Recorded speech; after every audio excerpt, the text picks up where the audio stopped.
உயர்நீதிமன்றங்களில் வழக்குகளில் தேக்கத்தை குறைக்க தற்காலிக நீதிபதிகளை நியமித்துக் கொள்ளலாம் என்ற உச்சநீதிமன்றத்தின் முடிவுக்கு வழக்கறிஞர் அமைப்புகள் கடும் எதிர்ப்பு தெரிவித்துள்ளன. காலியாக உள்ள நீதிபதி பணியிடங்களை நிரப்புவதற்கு முன்னுரிமை அளிக்க வேண்டும் என்றும் அவர்கள் வலியுறுத்தியுள்ளனர்.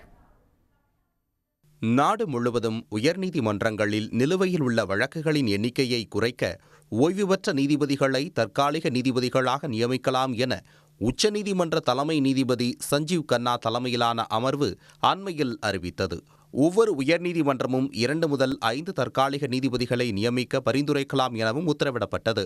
உச்சநீதிமன்றத்தின் இந்த நடவடிக்கை நீதித்துறையின் நம்பிக்கையை சீர்குலைக்கும் செயல் என்கின்றனர் வழக்கறிஞர்கள். எல்லா ஹைகோர்ட்லையும் given point of time 30% 40% vacancies இருக்கு. உடனே ஃபில்அப் பண்ண மாட்டேன்றாங்க. அந்த தாமதத்தினால்தான் பேக்லாக் எல்லாம் இன்க்ரீஸ் ஆகிட்டு இருக்கு. அப்புறம் சுப்ரீம் கோர்ட் பொறுத்தவரையில் உடனே ஃபில்அப் பண்ணிடுறாங்க. பட் அதே மாதிரி பிரின்சிபல் ஹைகோர்ட்டுக்கும் அலாட் பண்ணணும். சென்னை உயர்நீதிமன்றத்தை பொறுத்தவரை மதுரை அமர்வோடு சேர்த்து 5 லட்சத்திற்கும் அதிகமான வழக்குகள் நிலுவையில் உள்ளன. ஆனால் மொத்தம் 75 நீதிபதிகள் இருக்க வேண்டிய நிலையில் காலி பணியிடங்களின் எண்ணிக்கை 10 உள்ளது. அத்துடன் இந்த ஆண்டு மட்டும் 12 நீதிபதிகள் ஓய்வு பெற உள்ளனர். இந்நிலையில் காலி பணியிடங்களை நிரப்பாமல் தற்காலிக நீதிபதிகளை நியமிக்கக்கூடாது என வழக்கறிஞர்கள் சங்கங்கள் கடுமையாக எதிர்ப்பு தெரிவித்துள்ளன. ஏற்கனவே பல்வேறு உயர்நீதிமன்றங்களிலிருந்து நிரந்தர நீதிபதிகளாக அல்லது உயர்நீதிமன்ற நீதிபதிகளுக்கு பரிந்துரைக்கப்பட்ட பெயர்களை அனுப்பியிருக்கிறாங்கள, அந்த பெயர்களே நிலுவையில் தான் வச்சுருக்கிறாங்க.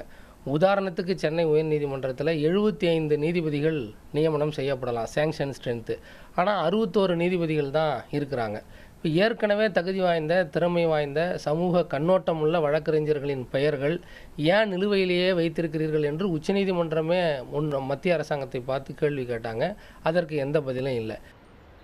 ஏற்கனவே தகுதி வாய்ந்த வழக்கறிஞர்கள் நீதிபதிகளாக தேர்வு செய்யப்பட்டு அது மத்திய சட்ட அமைச்சரத்திடம் நிலுவையில் இருக்கிறது.